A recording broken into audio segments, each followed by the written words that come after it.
Okay, I'm going to read you a short story now. It's called The Feather Pillow by Horatio Quiroga, right? 1907.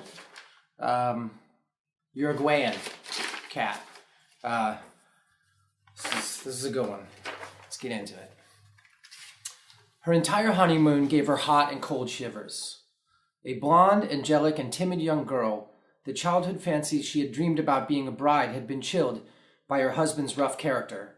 She loved him very much, nonetheless, although sometimes she gave a light shudder when, as they returned home through the streets together at night, she cast furtive glances at the impressive stature of her Jordan, who had been silent for an hour. He, for his part, loved her profoundly, but never let it be seen. For 3 months they had been married in April. They lived in a special kind of bliss.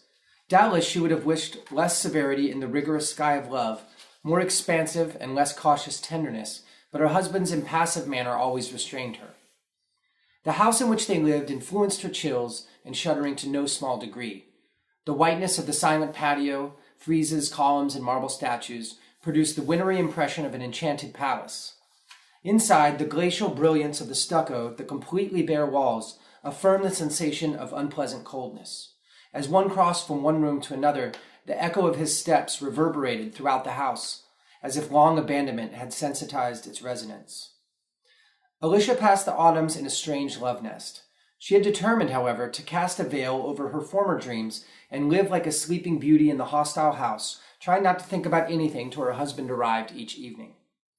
It is not strange that she grew thin. She had a light attack of influenza that dragged on insidiously for days and days. After that, Alicia's health never returned. Finally, one afternoon, she was able to go into the garden, supported on her husband's arm. She looked around listlessly. Suddenly, Jordan, with deep tenderness, ran his hand very slowly over her head, and Alicia instantly burst into sobs, throwing her arms around his neck. For a long time she cried out all the fears she had kept silent, redoubling her weeping at Jordan's slightest caress. Then her sobs subsided, and she stood a long while, her face hidden in the hollow of his neck, not moving or speaking a word. This was the last day Alicia was well enough to be up. The following day she awakened feeling faint. Jordan's doctor examined her with minute attention, prescribing calm and absolute rest. "I don't know," he said to Jordan at the street door. "She has a great weakness that I'm unable to explain, and with no vomiting, nothing. If she wakes tomorrow as she did today, call me at once." When she awakened the following day, Alicia was worse. There was a consultation. It was agreed there was an anemia of incredible progression, completely inexplicable. Alicia had no more fainting spells, but she was visibly moving towards death. The lights were lighted all day long in her bedroom, and there was complete silence. Hours went by without the slightest sound. Alicia dozed. Jordan virtually lived in the drawing room, which was also always lighted. With tireless persistence, he paced ceaselessly from one end of the room to the other. The carpet swallowed his steps. At times he entered the bedroom and continued his silent pacing back and forth alongside the bed, stopping for an instant at each end to regard his wife. Suddenly, Alicia began to have hallucinations, vague images, at first seeming to float in the air, then descending to floor level. Her eyes excessively wide, she stared continuously at the carpet on either side of the head of her bed. One night, she suddenly focused on one spot. Then she opened her mouth to scream, and pearls of sweat suddenly beaded on her nose and lips. "Jordan, Jordan," she clamored, rigid with fright, still staring at the carpet. She looked at him once again, and after a long moment of stupefied confrontation, she regained her senses. She smiled and took her husband's hand in hers, caressing it, trembling, for half an hour. Among her most persistent hallucinations was that of an anthropoid posed on his fingertips on the carpet, staring at her. The doctors returned, but to no avail.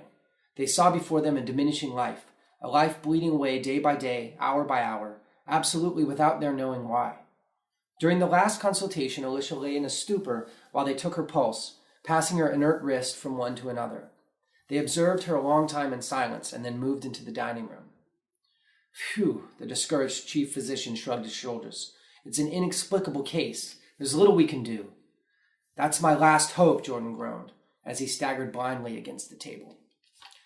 Alicia's life was fading away in the subdelirium of anemia, a delirium which grew worse throughout the evening hours, but which let up somewhat after dawn. The illness never worsened during the daytime, but each morning she awakened pale as death, almost in a swoon. It seemed only at night that her life drained out of her in new waves of blood. Always when she awakened, she had the sensation of laying collapsed in the bed with a 1,000,000-pound weight on top of her. Following the third day of this relapse, she left her bed. She never left her bed again. Following the third day of this relapse, she left her bed again. She could scarcely move her head. She did not want her bed to be touched, not even to have her bed covers arranged. Her crepuscular terrors advanced now in the form of monsters that dragged themselves toward the bed and laboriously climbed upon the bedspread. Then she lost consciousness. The final 2 days she raved ceaselessly in a weak voice. The lights funereally illuminated the bedroom and drawing room. In the deathly silence of the house, the only sound was the monotonous delirium from the bedroom and the dull echoes of Jordan's eternal pacing. Finally, Alicia died. The servant, when she came in afterwards to strip the now empty bed, stared wonderingly for a moment at the pillow. "Sir," she called in Jordan in a low voice, "there are stains on the pillow that look like blood." Jordan approached rapidly and bent over the pillow. Truly, on the case, on both sides of the hollow left by Alicia's head, were 2 small dark spots. "They look like punctures," the servant murmured after a moment of motionless observation. "Hold it up to the light," Jordan told her. "Come on, man. This is the end.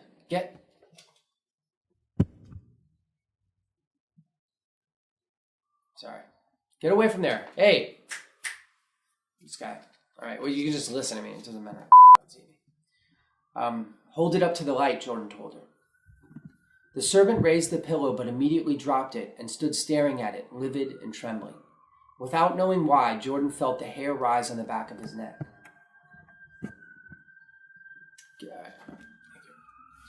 "What is it?" he murmured in a hoarse voice. "It's very heavy," the servant whispered, still trembling. Jordan picked it up. It was extraordinarily heavy. He carried the pillow out of the room, and on the dining room table he ripped open the case and the tickling with a sash. The top feathers floated away, and the servant, her mouth open wide, gave a scream of horror and covered her face with clenched fists. In the bottom of the pillowcase, among the feathers, slowly moving its hairy legs, was a monstrous animal, a living, vicious ball. It was so swollen one could barely make out its mouth. Night after night, since Alicia had taken to her bed, this abomination had stealthily applied its mouth, its proboscis, one might better say, to the girl's temples, sucking her blood. The puncture was scarcely perceptible. The daily plumping of the pillow had doubtlessly at first impeded its progress, but as soon as the girl could no longer move, the suction became vertiginous. In 5 days, in 5 nights, the monster had drained Alicia's life away. These parasites of feathered creatures, diminutive in their habitual environment, reach enormous proportions under certain conditions. Human blood seems particularly favorable to them, and it is not rare to encounter them in feather pillows. That was The Feather Pillow by Horatio, Quiroga, 1907.